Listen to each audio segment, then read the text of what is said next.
Hey guys from the Thoughtful Gardener. Well, we are harvesting seeds today and I want to show you how to do that. I am going to be having some acorn squash here for dinner and we're going to save these seeds. Now, one of the things you want to know when you're saving seeds, whether is where the source of the seeds are from. Now, in our case, we have an Amish farmers market. They grow organic produce here locally, or I've grown it in my own garden. So I know exactly what the source of the seeds is. That's really important because we want to grow high quality seeds. Now, if you don't have the ability to get good seeds where you live, I recommend sourcing them from companies like Botanical Interest, which are GMO free and are typically sourced local from growers in your area. If you are going to be saving the seeds, this is really a simple process, but there are a few steps that you need to be aware of. Thing one is I like to use either coffee filters or I like to use paper plates. This is going to allow our seeds to dry thoroughly. Seed storage is all about making sure that your produce is very dry before it goes up so it doesn't mold. And that is where other things that I will show you will come in to mitigate potential mold issues. Then, if you're going to use the paper plate method, I would label your plates. Now, I have been a victim of my own success not labeling plates, and then you get in real trouble because squash seeds look like other squash seeds. So I harvested these yesterday. This is a Delectica squash, and they're pretty dry at this point. So I'm going to give them one more day and we should be able to put them into their container. So the first thing that you want to do when you're harvesting is to have somewhere for the seeds to go. Through the magic of the internet, we have cracked this acorn squash, which is really hard open. And you can see there are tons of seeds inside here. And the best way to get these out is with a spoon. Now, what I usually do is I just go ahead and put them straight in to my colander.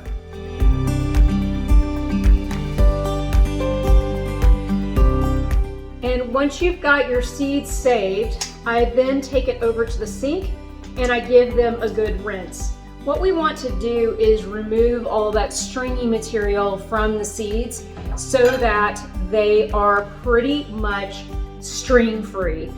Certainly you may have to do this several times to get them rinsed and then dried. So what I typically will do is give these a rinse a couple of times. I will pull off the stringy stuff and then I will put it on a paper towel, and I'll use a series of paper towels to separate out the stringy material from inside from the seeds, and then also to get off this slick material, because again, we need these seeds to be really dry.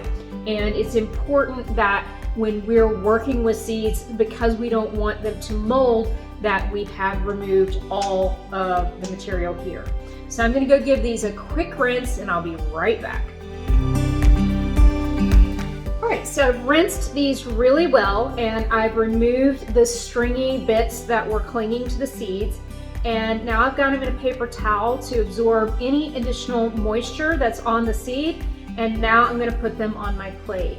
Now, this is a step that I am guilty of missing, but it's really important in this. You need to label your seeds. So what I typically will do, as you see here with this Delectica, is I will write on the edge of the plate. Another option that you have is to create a label, and then you can then use that label like on a stick that you're going to then plant those seeds with later. So that's another trick that I have done. And in that way, I've already got the label ready to go for the next season. So some of the strings are still clinging to the seeds. That's okay. Through the drying process on this plate, many of those are going to continue to get separated, and that way we can throw that piece away. So I will try to continue to remove as much of the stringy bits as possible, and then I will typically let this dry for at least 24 hours or longer. Now, during that time period, what I like to do is I like to flip the seeds at least once. So sometimes, because they're still a little bit wet, they will cling to the plate or to the coffee filter, and that's okay. We can then get another plate or another coffee filter and just dump it onto the new one. And the goal would be then that we allow it to be in a dry place for at least 24 hours or more so that the seeds are super dry. In this particular case, I've already done that with these different seeds, and you can see that today is seed put up day. So this isn't a part of my house that fortunately I have a little bit of leeway, because the only people that live down here are the kitty babies. So they don't use this table, just me, for my seed activities. But what I have done is I have purchased a box of coin envelopes. You can get a box of these for approximately $15 on Amazon for $500. Also, Staples or other office supply stores carry these if you want to support a local business. And then what I always will do is label the seed and label the date. So if they are harvested from this year, that's what goes on the envelope. Now, we have a seed library here in the city next to me in Carlisle, Pennsylvania, and I can go and I can drop off my extra seeds, and then I can take seeds as I need them. And if you don't have a seed library, maybe that's something you create in your own community. I've also seen seeds in food pantries. What a great way to get your community growing, by putting seeds in the seed library or the little library that people have created with books. I think that's awesome. What I have also learned is I'm not good sometimes about labeling when I'm out in the field. So a friend of mine came up with these little plastic bags. They're like little jewelry bags that have the way to label. And so we were walking around her yard, and she had these in her pocket that allowed us to write down, in this case, this is a clasping coneflower, and then stick the seed head right in here. Now, the one challenge of this is the seed head needs to be uber dry. If it is at any point fresh, it's probably going to mold. So you're gonna need to remember to take it out of your pockets when you get home. I've washed many a seed in my pocket. So learn from my mistakes, go out and make new ones. I think these little bags are great, but I tend to not like to store things in plastic bags for a long time. I worry that if there's any moisture whatsoever in that plastic bag, that it might destroy all of the seeds. So it's not a long-term solution for me, it's a short-term solution. Obviously, when you're cutting things like these aster heads, this is really easy when you're out in the field, so to speak, or out in your garden, and you need to get a bunch at one time. Paper bags are also another really great option. But then I've also purchased these little oxygen absorbers. You probably get these sometimes, like in your shoe boxes and so forth. You can repurpose those when you're storing your seeds. So when you're getting ready to store your seeds, it's a great thing to think about putting these down in your seed storage case. And that way, if there's any moisture or moisture from the air that gets into your seed storage, all of your seed supply isn't ruined. And so I have started to put these in my seed storing cases and then give these out when I am giving friends seeds, because I want them to also have a good supply for the following year. Now, I save all kinds of seeds, but I recommend saving seeds from the things you actually eat. Don't save seeds of things you're not going to eat. That should sound pretty obvious, but it's frustrating to sometimes have a lot of seeds that you're not going to use in your supply.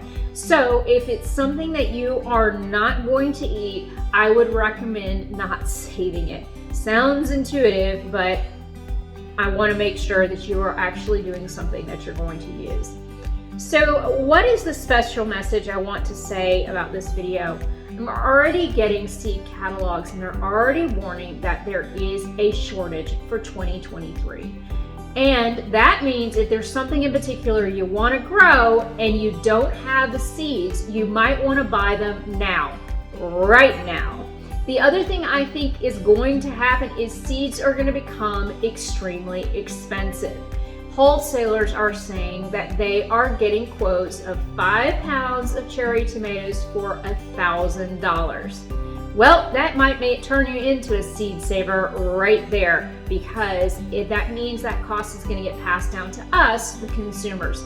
So if you haven't gotten on this and started to grow your own garden, I would encourage you to get on it immediately, especially the seed part. Start planning your garden for next year. Make sure you have the tools you're going to need. Make sure you have the raised beds if you need them, but make sure that your supplies are in good shape. I don't want to be in a situation where you can't get what you are going to need to feed yourself and your families. I do think that we're headed into some very rocky roads going forward because we have a diesel shortage here on the East Coast, compiled with a looming train strike. So that means that food and things that typically come to us overnight via Amazon or in our grocery stores may become very scarce. So what does that mean? You can grow things right now on your windowsill. This is my south-facing window. Greens, microgreens, you can grow radishes. Things like that are super easy to grow and don't require a lot of skill. So I would encourage you to buy microgreen seeds right now. I would also encourage you to look for winter hardy vegetables. Now, in my area, it will likely require some shade cloth or frost cloth to keep the cold wind from damaging the leaves. That also can be obtained right now. But again, if you wait, these things may not only not be available, even if they are available, you may not be able to get them. And I think this is a serious thing that you need to take into consideration. So, for parting words, get your seeds ordered or start saving seeds today. Don't wait. Garden thoughtfully and take care.